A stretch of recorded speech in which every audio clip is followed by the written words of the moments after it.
My dad was involved in 30, 35 murders.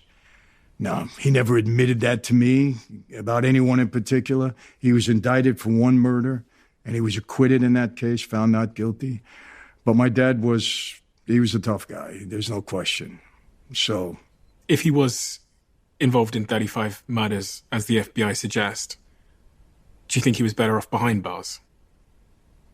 What I'm getting at here really is, if they framed him, was it a net benefit to society that they framed him? Well, Steve, let me, I know there's going to be a tough one, but let me tell you how I think. The right and just side of me, the legally just side of me, says that the government is never allowed to break the law to uphold the law. Because if you allow that to happen, then it falls into monarchy and people are not protected. Because if they do it against Sonny Franzese, they can do it against anybody. So I believe strictly the government has enough tools and weapons to get people the right way. And they do 96, 97% of the time. They shouldn't be allowed to violate the law to go after a criminal. That's my feeling on it. Now, another thing is this. People think when we take an oath, the oath of omerta, it's an oath to stay silent. It's not an oath to lie, steal, cheat, and kill. Does that happen as part of that light? Yes. But we're told straight out. Now, try to understand the thinking here. You come into that life, you're told straight out. We have rules. You don't ever violate another man's wife, daughter, sister, girl, never. That'll cause you to die. During my era, we weren't allowed to deal with drugs. You deal with drugs, you get caught, you die. You maybe do some other things, you're not honest with people, you disrespect somebody, you hit another made guy, you die. Now, we understand that, and they tell you, your best friend may be the one that pulls the trigger because the life comes before anything. That's it. You don't violate the rules. That's how we maintain control in this life. That's how we existed for 100 years, and that's how it's going to stay. So now you're saying, okay, we all agreed to this. We all admitted it. If one of us decides to violate the policy of the law and we get caught, well, we understand the consequences. So that's how I looked at it, and that's how I justified it. Now, does that say you can go out and start to do random killings? No. If the boss tells you to go kill somebody because he doesn't like him and you do it, that's not right. But if we kill our own, and you hear a lot of times, well, we only kill our own. Well, we don't only kill our own. But if we only kill our own, knowing that we made that choice, well then, okay. I kind of get it in a way. Even though murder is murder and it's a crime and it's sinful, and I understand that. But that's how you justify it. But it wasn't the case that you only killed your own. Well, for some of us it was, and for others it was not. And I've seen both sides of that. You've never talked about having to kill someone, have you? No. Why is that? It's just not a subject I care to get into, Listen, I like to be as honest as I possibly can because I am a Christian and you don't want to lie to people. But it's not something I want to talk about. I was wondering, because when I read that, I thought maybe it's because, there's might be legal retribution. Maybe it's because, it's not nice for people to hear about. Maybe it's because there's still some kind of rule where you can't say anything. But I wondered why. Maybe it's all of the above. I don't know. Well, Steve, look, there's a lot of guys on the street now. And if you go on YouTube, you'll see a number of them. And they've admitted to murders that they were involved in. These are made guys. And they've admitted to it. And many of them had struck a deal with the government. They had immunity for the crimes they committed, even murder. I mean, the government give you immunity for murder if you want to, if they want you to cooperate and help them out. It's amazing, but they'll do it. And so they have immunity. They could talk about their crimes. I didn't cooperate to that level at all. I don't have immunity for anything that I've done in the past, And listen, our laws here in the United States, if you were standing next to somebody when they murdered somebody else, you're there, you could be charged for murder the same way to them.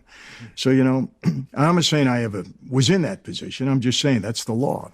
So, why talk about it? Number one. And number two, murder is ugly. It's ugly. And you don't ever want to talk about it. I mean, if I were to do something like that, I wouldn't be proud of it. I'm not trying to throw my chest out and say, hey, look what I could do. Guys go to war. They kill people all the time, in defense of our country or defensive. So, I mean, it's not like, oh, God, nobody. I mean, murder happens every single day. Mm-hmm. Yeah, who wants to talk about it? Some people do. I know, not me. You got closer to the Mafia when your father was sent down, and this was the point where you decided not to go to school. The boss of the Colombo family brings you close, brings you under his wing. Do you have to do some kind of training or something to join the Mafia? Is there any? Oh, you do? Oh, yeah. Well, when you come into, here's what happened. I leave there. A captain in the family picked me up and took me to see the boss. Now, unfortunately, Joe Colombo was assassinated. He was shot, seriously wounded. He lingered for about 7 years, and then he died as a result of these wounds. So a new boss took over, and he's passed away now. And I sat with him. This was about 2 weeks after my father sent word downtown that he was proposing me to be part of that life. Because you can't just go up to somebody and say, hey, I'd like to join. Somebody has to propose you, vouch for you, say you have what it takes. There's a lot of nepotism in that life. A lot of fathers brought their sons in, their nephews, whatever. So in my case, it was my dad that proposed me. And so I sat with the boss, and he said to me, here's the deal. You want to become a member of our life. Your father sent a message. Is that true? And I said, yes. He said, well, here's the deal. From now on, 24 hours a day, 7 days a week, you're on call to serve this family, the Colombo family. That means if your mother is sick and she's dying, you're at her bedside, we call you to service, you leave your mother, you come and serve us. From now on, we're number one in your life before anything and everything. When and if we feel you've deserved this privilege, this honor to become a member, we'll let you know. That's it. And do you accept that? And I said, yes, I do. And so for the next 2.5 years, I was in like a recruit pledge period where I had to do anything and everything I was told to do, prove myself worthy. Could have been something very menial, a lot of discipline in that life, a lot of authority, a lot of alleged respect. You had a meeting at 8 o'clock, you weren't there at 7:30, you were late. You can never be late in that life. I don't care what the situation is. You had a meeting at 8 o'clock. If there was traffic and you were concerned, come the night before and sleep in the car. Can never be late. No excuses. Drive the boss to a meeting. Sit in the car 3, 4, 5 hours. God forbid you leave. You go to the restroom, get a newspaper. He comes out. You're not there. Oh, my gosh, we could have had trouble. You were the getaway driver. You weren't there. I know I did that once, and I paid the price, for it. That's very serious stuff. You paid the price? Well, paid the price. In other words, I got a real good tongue lashing. I'll tell you, just stuff like that. They kind of put you on the shelf for 2 weeks, to make you understand the seriousness of what you did so you never do it again. You never repeat your mistakes in that life. If you're smart, if you want to, number one, want to survive, and number two, you want to move up. You never repeat your mistakes. So, things like that. And then look, I'm going to be honest with you, as honest as I possibly can. It's a violent life at times. If you're part of the life in some shape or form, you're part of the violence. And if anybody tells you differently, they're either not being honest or they weren't a made member of that life. And that's just how it goes. Why'd you say that? Because you said the menial, and then you said it's a violent life. Are you saying that in that sort of probationary 2 years, you had to do both of those things? You had to be involved in the violence and do the menial stuff? Let's put it this way. They got to have enough faith in you that you can be capable of doing whatever it is they tell you to do. They have to understand that and feel that, because if they don't feel that, you're not going anywhere. That's it. So during that time, you're going to be tested. And you were tested? Yeah. When they made you pledge that if your mother was dying and you were at her bedside and they called you and asked you to do something, you'd leave, would you have left if your mother was dying? Back then, I might have. I was a play by the rule guy. I was very fortunate in that I had a great teacher in my dad. He was a student and master of the life. And I was like a sponge. I absorbed whatever my dad told me. I listened. And, some of the things that he told me were right. So I might have at the time. I'm going to be honest with you. I don't know. It would have to depend on what's happening at that moment. But, I was so indoctrinated into that life at some point. It's who I was.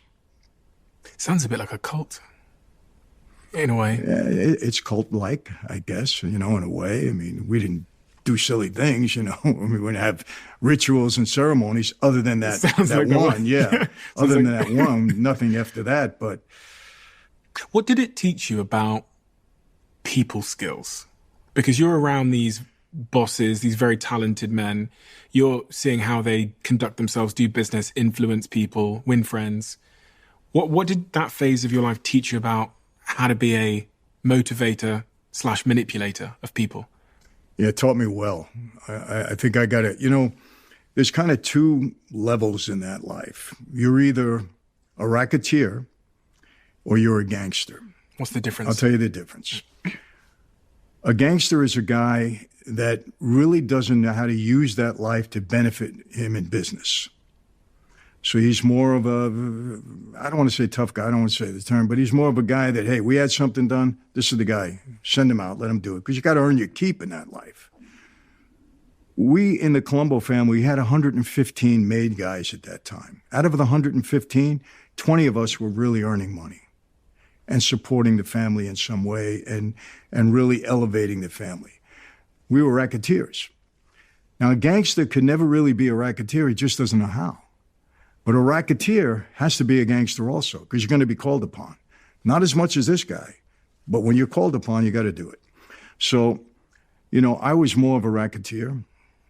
And as a result of that, I was constantly in business disputes and sitting down with other guys. And you have to learn, you know, how to negotiate. I mean, I learned the art of negotiation at these sit-downs, you know, learned how to try to, you know, really, before I walk into a meeting with somebody, number one, try to know the personality of that person, know if there's a fallback position, if I'm not winning, what I'll accept. And so I had to prepare myself for these meetings, because unprepared, you know, they'll chew you up, because a lot of these old timers were very skillful. And believe me, you could be 100% right and end up wrong, and they'll put you in a trap. So you really had to know what you were doing.